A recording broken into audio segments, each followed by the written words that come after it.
Welcome back to another episode of Organizing Tune-Ups with your host, Jessica Littman, the Organized Mama, where we are breaking down big organizing concepts into small bite-sized chunks you can do in your home every day for 5 to 15 minutes.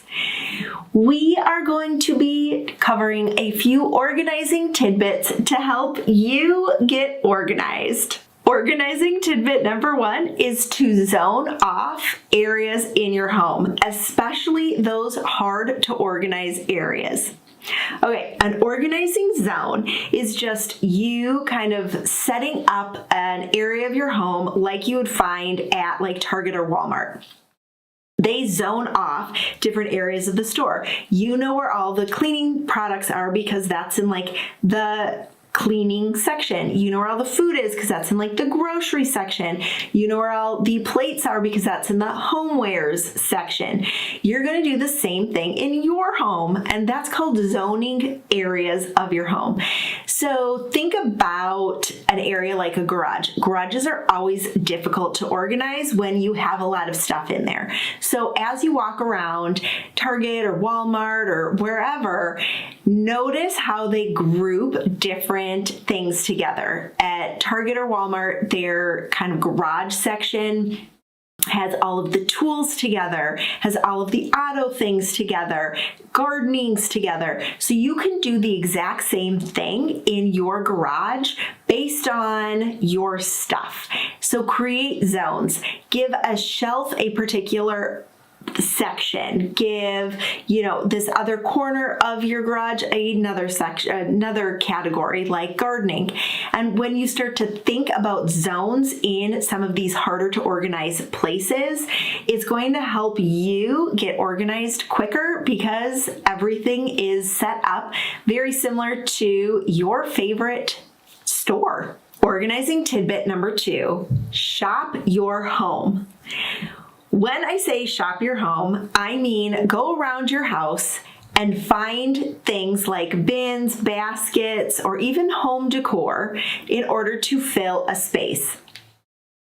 And a lot of times I get the pushback of, well, I can't shop my home because that basket is being used to hold X, Y, or Z.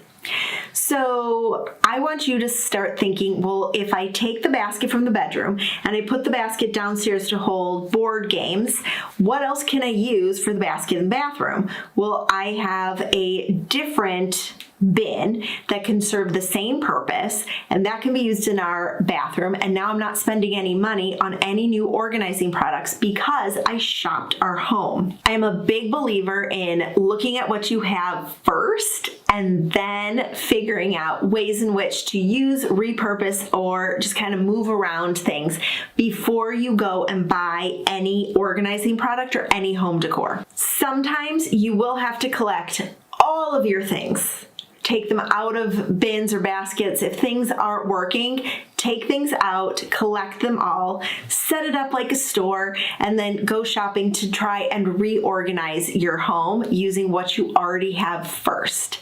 Then if you notice any areas that are not organized, that are not working, the bin or basket or even decor just doesn't look right or it needs a little oomph, now you know what to shop for instead of going in kind of blind and just going in to just buy things to buy things. Organizing tidbit number 3, have a maybe bin for all of those items you are unsure about. Then set a calendar reminder on your phone to check the maybe bin 1 month from the day you put that item in.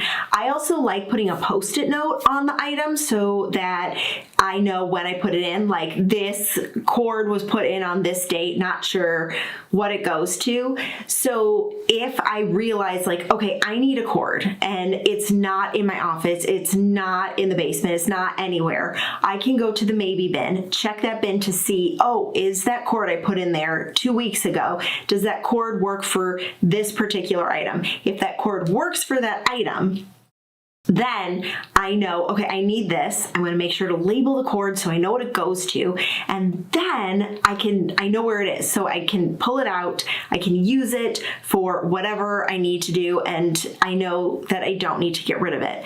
but anything that's left over in that maybe bin, I can confidently donate, sell, or throw away because I know I don't need it, because I've had that time. I've had that month where I can figure out if that item is necessary in my life or if it's not.